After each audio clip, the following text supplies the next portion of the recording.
Namaste students, this is Ashwati Nair from Kaisa Chandran Academy and welcome to 7th class. Students, our running lesson is the regional kingdom of India and our topic is the regional kingdom of North India, and we have studied about, in previous video we have studied about the Rajputas. Today we will study the other regional kingdom of North India, and the next is the Ghaznavis. From 1001, many invaders entered India across the mountain passes in the northwest. Mahmud, the ruler of Ghazni, led the first series of invasions. So, the first ruler of Ghaznavis, and he is Mahmud of Ghazni. He was a ruler of Ghazni. In a span of 26 years, he invaded India 17 times. तो बच्चों ये Mahmood of Ghazni है, इसने 17 time जो है India पर जो है आक्रमण किया था.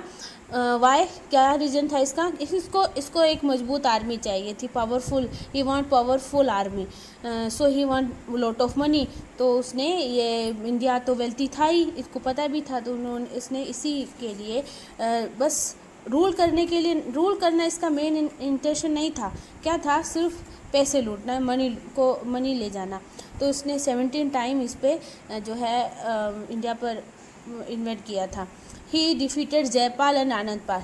Who was Jaipal and Anandpal? ये हिंदूकुश किंग थे पंजाब के.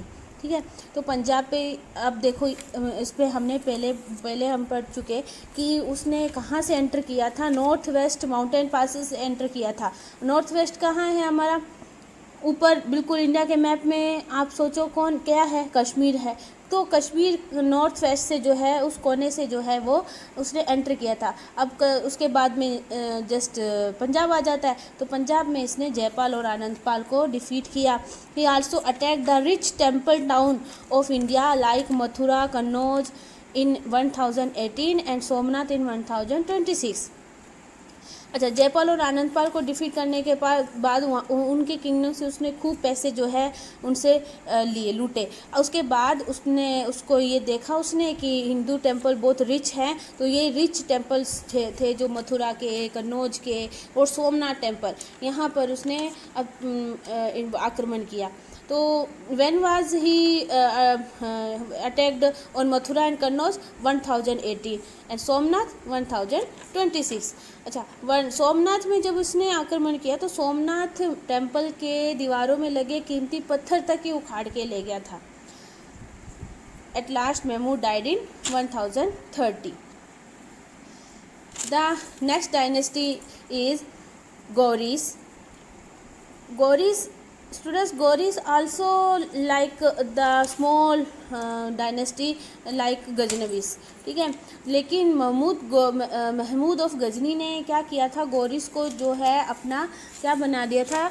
उनको डिफीट करके अपना वेसल बना लिया था. After Mahmud's death, however, the Ghaznavis became weak. Taking advantage of this, Moizuddin Mohammad ने क्या किया था? इनको अपने इनको इंडिपेंडेंट कर दिया था. लास्ट में जब ये किस नाम से पॉपुलर हुआ? मोहम्मद गौरी के नाम से पॉपुलर हुआ. तो who was popular as Mohammad Ghori? Moizuddin Mohammad. तो मोहम्मद गौरी का असली नाम क्या था? मोइजुद्दीन मोहम्मद था. इन 1175 Mohammad Ghori attacked and conquered Multan को उसने जीत लिया. इन 1190 ही कनकर्ड पंजाब. अब आई बारी मेन बैटल जो है हमारे इसमें नॉर्थ किंगडम में, नॉर्थ इंडिया के किंगडम में तो हमने पढ़ लिया. अब जो मेन बैटल जो लड़े गए थे वो, तो द बैटल ऑफ तनाई इन 1191. जब मोहम्मद गौरी बढ़ रहा था अपने आप को कन्वर्ट करते हुए, तब सारे जो हिंदू राजा थे जिसमें सबसे ऊपर नाम आता है पृथ्वीराज चौहान, और दिल्ली के kingdom of Delhi and Ajmer जो है ये सब जो है प्रिपेयर हो गए थे अपने आप को, उनको पता चल गया था मोहम्मद गौरी उन पे भी अटैक करेगा. The armies of Mohammad Ghori and Prithviraj Chauhan clashed at Tarain about 80 miles from Delhi. Mohammad Ghori was defeated in the first battle of Tarain. Soon after 11,092, he was attacked once again and Prithviraj Chauhan was defeated and captured.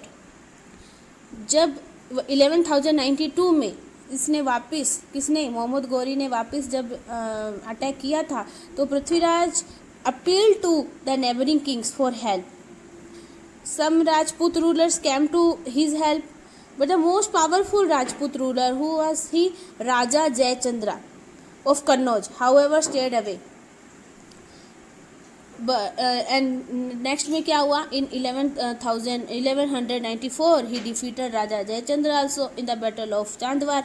अब जब राजा जयचंद ने पृथ्वीराज चौहान की help कर दी होती तो शायद उसको अब ये 1194 में मोहम्मद गौरी से हारना नहीं पड़ता.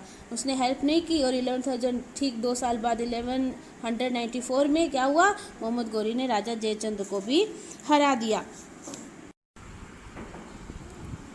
Students, let's start the next battle, the struggle for Kannauj. Kannauj के लिए देखो बच्चों, कन्नौज के लिए तीन डायनेस्टी ऐसी थी जो हमेशा स्ट्रगल में रही और इस जो स्ट्रगल को हम किस नाम से जानते हैं, ट्राईपार्टाइट स्ट्रगल के नाम से जानते हैं. Let's start. Kannauj was the most important city in north India. Its location was such that whoever held Kannauj could control the resources like minerals, agriculture, trade of the entire Ganga Valley.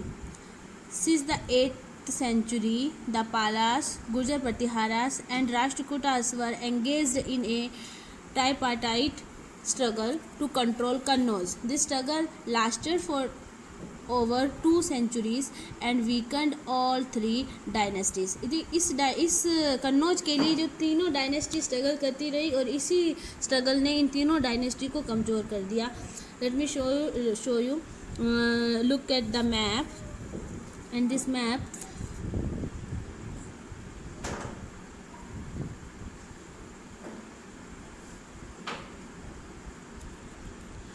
Look. ये हमारा कन्नौज है ना, ये रहा कन्नौज हमारा और ये देखो ये कन्नौज है और ये पूरी एंटायर गंगा वैली में जितनी भी मिनरल्स मिनरल्स थे और इसका एग्रीकल्चर और जो भी व्यापार ट्रेड होता था इन सब को कन्नौज में कन्नौज का जो अधिकारी कन्नौज का जो राजा है उन सबको कंट्रोल कर सकता था पूरी गंगा वैली के इसको. इसीलिए किस में इसमें लड़ाई रहती थी. इन किन 3 डायनेस्टीज का नाम मैंने लिया. ये एक राष्ट्रकूटास एंड ये गुर्जर प्रतिहारास एंड पालास. ये 3 डायनेस्टी जो है इस कन्नौज पर अधिकार के लिए हमेशा स्ट्रगल में रही और इस स्ट्रगल को हम किस नाम से जानते हैं, ट्राईपार्टाइट स्ट्रगल के नाम से जानते हैं. So students, let's start the next dynasty of North India, the Palas. The Palas ruled the region covered by the present day states of Bihar, Jharkhand and West Bengal. Gopala was the first ruler. Previous इसमें map में मैंने आपको बताया कि पाला का जो reason है आप देखना उसके अंदर बिहार, झारखंड और वेस्ट बंगाल का जो है रीजन है वो पूरा पाल डायनेस्टी का था. ठीक है. Gopala was the first ruler. He and his son Dharampala expanded and strengthened the kingdom. Dharampala also encouraged trade with Southeast Asia. Devpala was another powerful ruler of the dynasty. And the last dynasty of North India is the Gurjar Pratiharas. The Gurjar Pratiharas ruled over parts of Rajasthan and Gujarat. The most powerful ruler was Bhoja, 836 to 882. क्या है ये, इस भोजा जो king है इनका जो है रूलिंग पीरियड है. He conquered Kannauj and made it his capital. He was succeeded by his son Mahendrapala. He expanded the empire further. His successors, however, were weak and could not defend the kingdom from invasions. In 1018, Mahmud of Ghazni defeated the Pratihara ruler. Soon the dynasty came to an end. So students, we have completed the regional kingdom of North India, and your homework is write down the old kingdom of regional kingdom of North India and the main points which I have taught you. Thank you.